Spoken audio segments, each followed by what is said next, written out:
Corporate ওয়ার্ল্ডে success অর্জন করতে গেলে সবচেয়ে আগে প্রয়োজন রোডম্যাপ তৈরি এবং তার প্রপার ইমপ্লিমেন্টেশন, যা একজন এন্টারপ্রেনিউয়ারের পক্ষে সবসময় সম্ভব হয়ে ওঠে না। একজন এন্টারপ্রেনিউয়ারের কাছে হয়তো আইডিয়াস আছে, কিন্তু প্রপার এক্সিকিউশনের এক্সপিরিয়েন্স নেই, আর এক্ষেত্রে তার প্রয়োজন একজন দক্ষ প্রশাসকের। ইন্টেরাইটির কর্ণধার অশোক লাহা তার অভিজ্ঞতালব্ধ জ্ঞান এবং দূরদর্শিতার সাহায্যে সেই ধারণাকেই প্রতিষ্ঠা দিলেন। বিশ্লেষণী মন নিয়ে তিনি ক্যালকলিংয়ের সঙ্গে এক একান্ত আলাপচারিতায় তুলে ধরলেন তার মতাদর্শের কথা।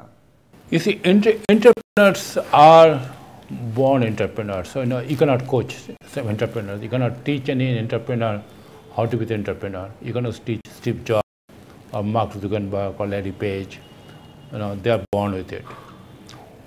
What coaching will do, coaching will teach them how to become successful, what are the mistakes you will not make, what mistakes to make, how to handle different situations. It's so easy to say that I am going to start a company. In Silicon Valley, you could look at it, out of 10 companies or 20 companies, 19 fail, one succeed. Even the VC-funded company. Now, some of the companies' ideas are bad, but some of the companies could have succeeded because the entrepreneurs, the founder, the CEO who started the company, they're unable to take it to the next level or next level. There the mentor or coach comes in handy. They can help them. The issue comes in is that the entrepreneur has to have a trust in them, because the entrepreneur, they often become particularly if they got an early success, they become a little arrogant. They often become that I know everything. So if they got a trust in them, then and then only that will succeed. In my life, when I was a GTE, of course I was an entrepreneur at that time frame. I met a gentleman, Otto Kohut, who was elder than me. I used to like him. I used to respect him. His knowledge, his personality, and everything else. So we became very close. Then he became de facto, without telling the coach or mentor, he used to de facto become a mentor, not my boss. So when I got a difficult problem, when I became a manager, what happens? You got interpersonal skills, problem, how to deal with your employees, how to deal with your colleagues, how to see the ugly part of the politics, how to manage the difficult bosses, how to difficult manage the other department customers, and particularly in that company, customers generally, our customers generally were the harder designers. When they make mistakes, we are support group. When they make mistakes, they try to finger point us as if it's not their problem, it's our problem. So those are the difficult situations, So how to handle those situations? So whenever I found somebody, I used to go to Otto. I used to have a regular meeting with Otto, and Otto definitely liked him because he used to spend time with me. Sometimes bouncing ideas, sometimes what you will do in my situation, But you have to have a trust in him, and you have to have a candid enough to tell exactly what's going on, And also, you have to listen to him. You can argue with him, everything else, but every time if you ignore him, then he will say, "Why am I spending time with it?" Of course, he's invested time in me, so he'll like to see improvement going on. So those are the most important factor comes in.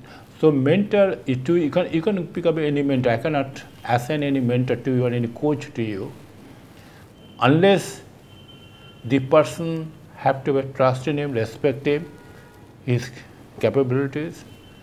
He will not look down on you. He will talk with you on a level basis. I don't know how many people are here. The danger part always the coach or mentor is that you have to admit you need a help. That's very difficult in this context. Or generally, it's a man's ego, whatever I call it.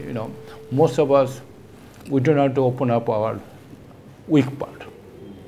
So you have to be candid enough to say that. Mentor is almost like a priest when you're going to do that. But yeah, that will help tremendously.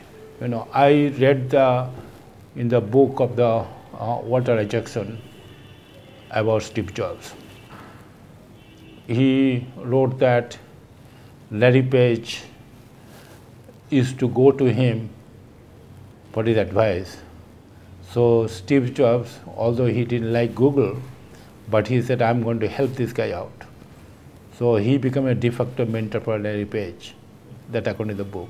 So yeah, that's tremendous. If you can find somebody, that will help you quite a lot.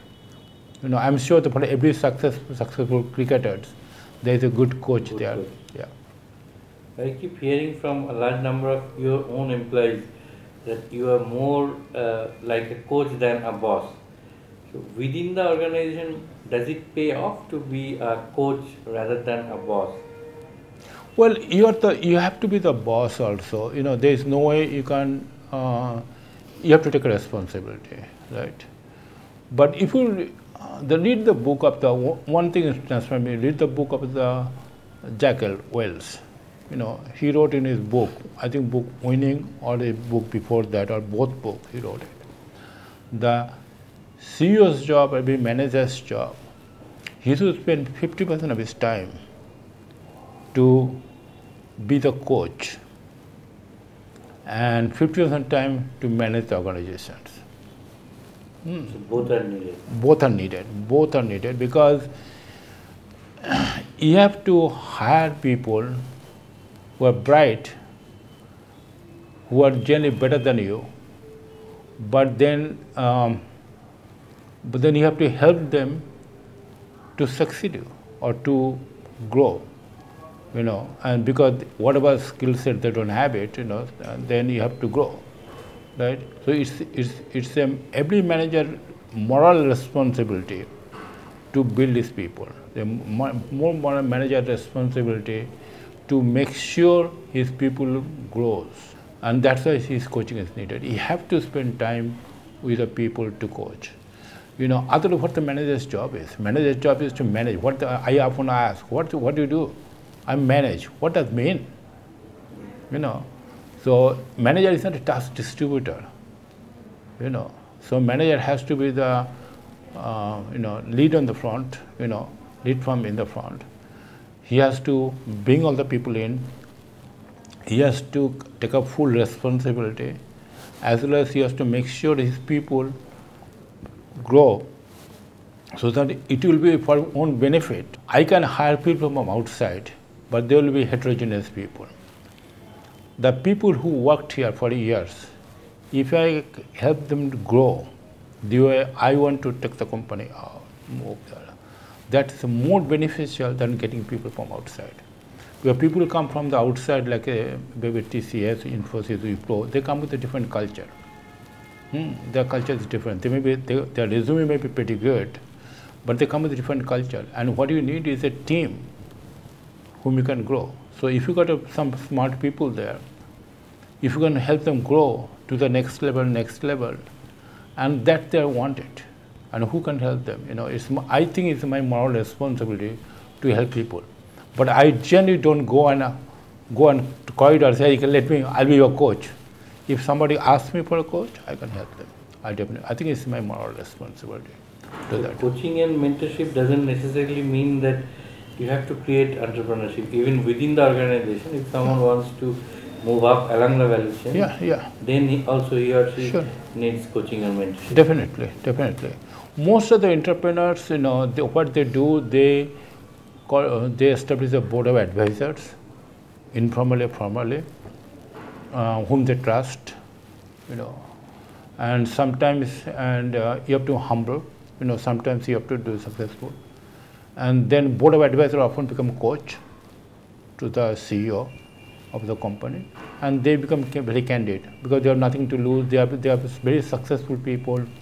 They got a track story there, Sometimes what happens actually, because of ego issue comes in, if you are going to tell me something, I say, what the hell you know?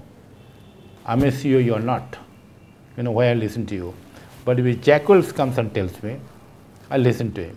So board of advisors, you pick up the board of advisors who are very successful people in the field, whom you respect, whom you think you can get along well, and whom you are ready to listen to them. Sometimes they are board of directors, sometimes board of advisors also. They become a de facto coach.